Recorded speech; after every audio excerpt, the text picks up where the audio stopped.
Deadline Crafts editor Ryan Fleming, joined today by the Immaculate director, Michael Mohan. Thanks for having me. And also that's the director of Immaculate. I didn't just call him Immaculate. I'm immaculate. To start off, could you give a brief description of the film? Yeah, I mean, I could do it in 5 words. A nun gets pregnant. Whoops.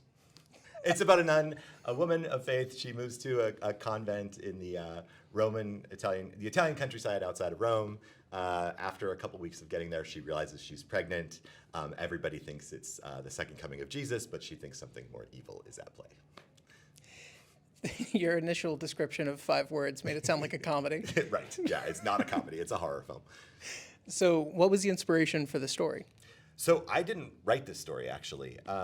The way that the script came to me was from the producer, who's Sydney Sweeney, who also stars in the film. She, after Euphoria season 2 had happened, all of her fans were clamoring for her to do a horror film. And she wanted to get into producing and figured maybe a horror film would be her a good first step towards doing that. So she recalled, like, the scariest script she ever encountered was something she auditioned for when she was 15 years old.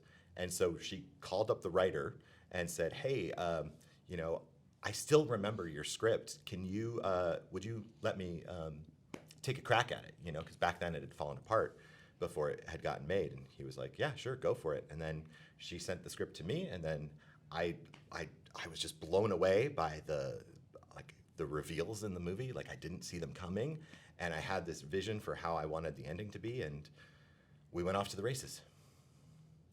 And tell me about Sydney Sweeney's character, Sister Cecilia.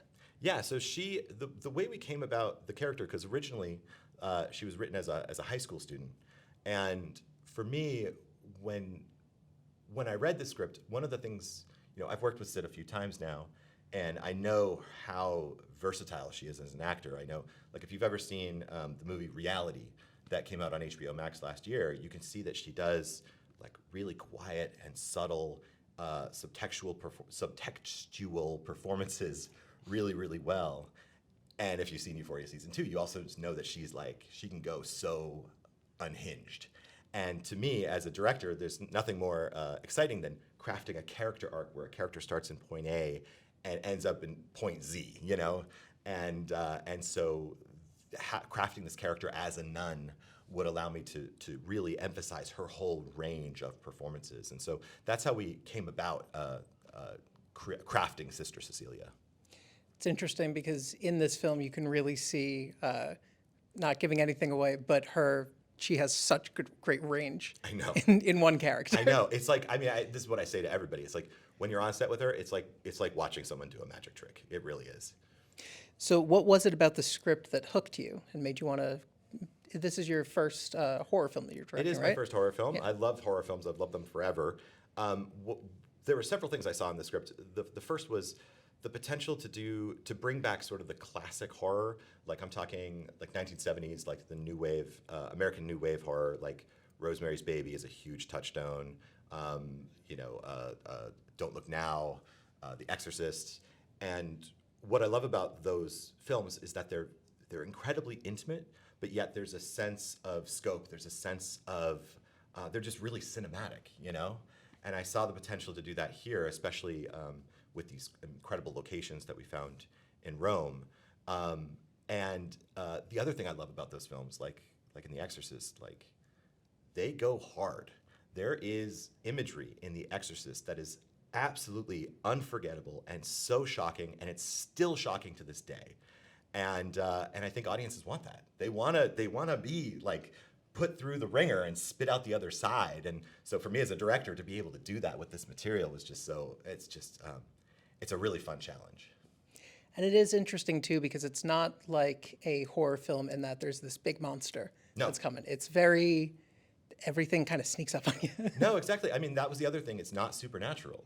Like, here, the evil is real. The evil is man. And the situation she is in with this baby growing inside her that she doesn't know where it came from, you can't escape it, And so that sense of her world sort of closing in on her, and having to literally fight the patriarchy of this church to regain her autonomy was something that really spoke to me. So in the original script, when she was a high school student, does this now in this script moving to religious iconography, was that in the original script? Yeah, so she was basically a high school kid whose parents had died. It was like sort of your typical, back when it was written, it was very fresh because Andrew wrote this script. Andrew LaBelle, the fucked up dude who wrote the script. He I say that lovingly. He is a very nice person. He wrote this 18 years ago, so these sort of tropes hadn't been explored as much. But yeah, it was a girl who had lost her parents, and then she moved to family friends, like Catholic school out in. It was actually in Ireland at the time. That was run by nuns, and then here, I'm a lapsed Catholic. I grew up Catholic, and what I really wanted to do, typically in sort of spiritual horror or whatever. Typically, yeah, they're all fighting a computer-generated creature at the end of the movie, and they're using the power of God to save themselves. And this is quite the opposite. But I, having been through the church and like I was the leader of my town's youth group, I wanted to capture that sense of wonder that I felt. Because there is a lot of great things about religion. There are tenets of Catholicism that I still carry with me to this day, and just the power of that religion and the grandeur of feeling like you've been touched by God was something that I also wanted to capture as well. And then to kind of finish off here, can you talk about collaborating with Sydney Sweeney as a producer? Yeah, I mean, it's real easy. I mean, and she really produced this movie. Like, sometimes you see actors' names as a producer and you're like, you don't know how much they actually did. She was on the location scouts in the van with us as we were going all over Rome trying to find the perfect convent. We were staying up late every night during prep trying to make sure the script was tailored perfectly.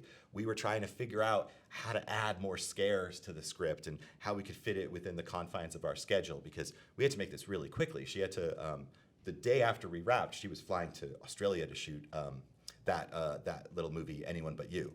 And so, but it's really easy. She and I, we made a show called Everything Sucks for Netflix a few years back, and then we made a film called The Voyeurs, and it's just, I just trust her instincts, and she trusts my instincts. We don't even have to say anything. Oftentimes, when we're on set and we're doing a take, we could just like look at each other, and we both know what the next take needs, and I don't need to say anything, and we just do it, and that's sort of, it's very easy. She's also a very easygoing and just like genuinely cool person, and so.